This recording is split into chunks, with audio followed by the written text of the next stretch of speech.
ایمان یقین کی بات کو کہنا سننا کرنا ایمان والے کو نفع دیتا ہے، ایمان بڑھتا ہے، ایمان تر و تازہ ہوتا ہے، ایمان مضبوط ہوتا ہے۔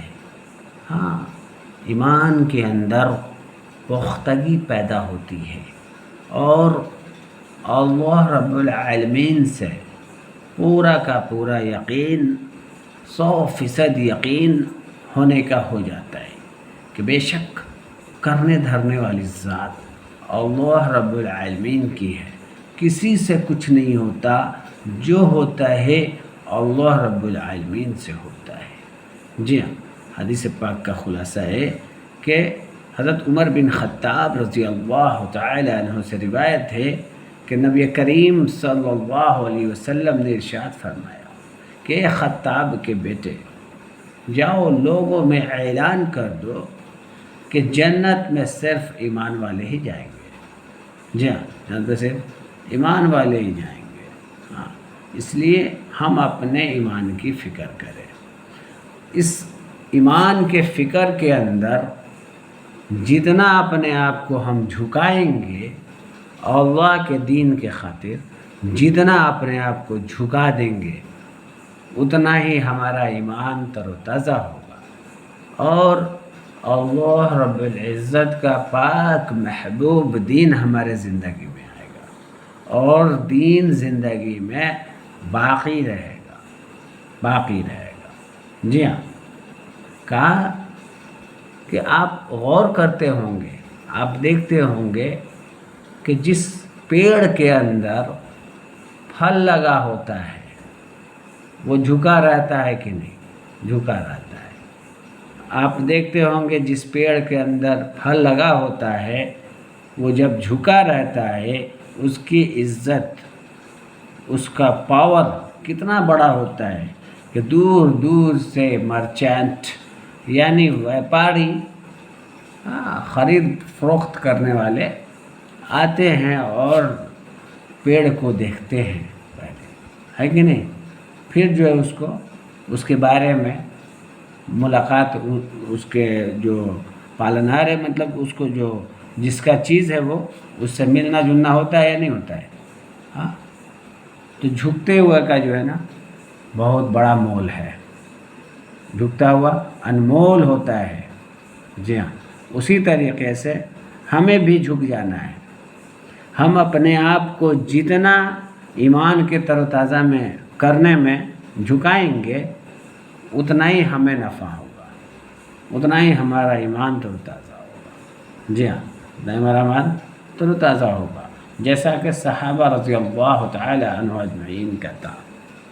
اللہ کے حبیب، ہم سب کے پیارے آقا صلی اللہ علیہ وسلم نے صحابہ کے اوپر 13 سال مسلسل 13 سال سب سے پہلے ایمان پر محنت کرائی۔ جب ایمان بنا، ایمان تر تازہ ہوا، پھر قرآن سیکھا، پھر نماز پڑھائی سیکھی۔ ہاں، لیکن سب سے پہلے کیا ہوا؟ سب سے پہلے کس پر محنت ہوئی؟ تو ایمان پر۔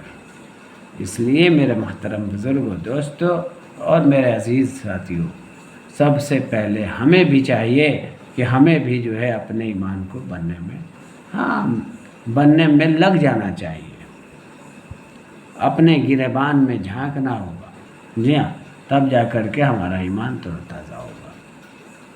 میرے محترم بزرگوں، دوستوں اور میرے عزیز ساتھیوں، آج عمل ہے، حساب نہیں ہے، کل حساب ہوگا، عمل نہیں ہوگا۔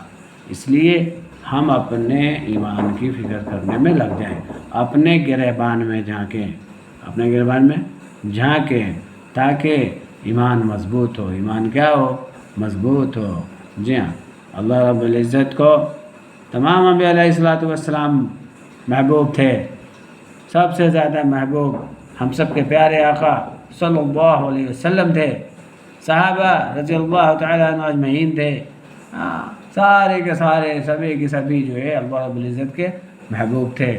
جی ہاں، مگر میرے محترم بزرگوں، دوستوں اور میرے عزیز ساتھیوں، اللہ رب العزت کو سب کا مٹتا ہوا، سب کا شہید ہوتا ہوا پسند تھا، مگر اللہ رب العزت کو اللہ رب العالمین کا جو پاک محبوب دین ہے، جو پیارا دین ہے، ہاں وہ مرتا ہوا پسند نہیں تھا، قطعی مرتا ہوا پسند ذرہ برابر بھی نہیں تھا۔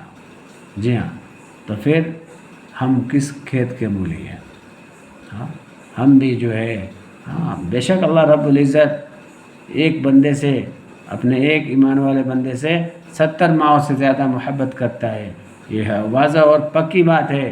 ہاں مگر اللہ کا دین مٹے، اللہ کا دین مٹے، یہ اللہ کو گوارا نہیں ہے، یہ اللہ کو گوارا نہیں ہے۔ جی ہاں، اس لیے ہم بھی جو ہے اپنے ایمان کی فکر کریں، اپنے ایمان کی فکر کریں۔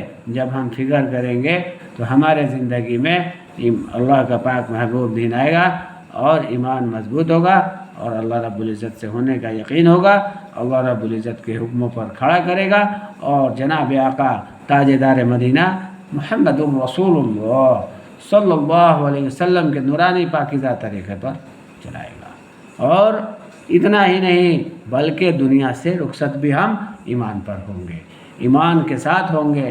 جی ہاں، اور آخرت والی جو زندگی، جو کہ آخرت والی جو آخری سفر ہے، جی ہاں اس زندگی بھی، اس زندگی کے اندر بھی ہاں آسانیاں پیدا اللہ رب العزت کر دیں گے، تمام کے تمام مسائل ہمارے لیے آسان ہو جائیں گے۔ جی ہاں آسان ہو جائیں گے۔ ہاں اس کے لیے تھوڑی سی ہمیں کیا کرنی ہوگی؟ فکر کرنی ہوگی، ہر حال میں فکر کرنی ہوگی۔ یہ فکر کیا مطلب ہے؟ تو جہاں بھی ہم رہیں، جہاں بھی رہیں، گھر میں رہیں، باہر رہیں، دوستوں کے بیچ رہیں، اہل و عیال کے بیچ رہیں، لیکن سب سے پہلے ہم کیا کریں کہ سب سے پہلے ہم ایمان کی بات کریں، سب سے پہلے ایمان یقین کی بات کریں اور اللہ رب العالمین کی بڑائی کریں، محمد الرسول اللہ صلی اللہ علیہ وسلم کے نورانی پاکیزہ طریقے کے بارے میں شیئر کریں، بتلائیں ایک دوسرے کو۔ جی ہاں، خود بھی سمجھیں اور دوسرا بھی سمجھ جائے، اس کے لیے ضرور بتائیں۔ یہ میرے محترم بزرگوں، دوستوں اور میرے عزیز ساتھیوں، جب ہم ایسا کریں گے تو ہمارا بھی ایمان کیا ہوگا؟ مضبوط ہوگا، ہمارا بھی ایمان تر و تازہ ہوگا۔ جی ہاں، ہمارا بھی ایمان تر و تازہ ہوگا۔ کسی شاعر نے اپنے شعر کے اندر کیا خوب ہی بات کہی ہے کہ ایک یہ جہاں ایک وہ جہاں، ایک یہ جہاں ایک وہ جہاں، ان دو جہاں کے درمیاں بس فاصلہ ہے ایک سانس کا، جو چل رہی تو یہ جہاں، جو رک گئی تو وہ جہاں۔ جی ہاں، اس لیے میرے محترم بزرگوں، دوستوں اور میرے عزیز ساتھیوں، ہم اپنے ایمان کی فکر میں لگ جائیں، ہم اپنے ایمان کی فکر میں لگ جائیں، کریں گے انشاءاللہ اللہ رب العزت ہم تمام کو، خاص کر ہمیں کہنے والے کو، سننے والے سے زیادہ محتاج کہنے والا ہے، اس لیے خاص کر ہمیں کہنے والے کو کہنے سننے سے زیادہ عمل کی توفیق عطا فرمائے۔ آمین ثم آمین۔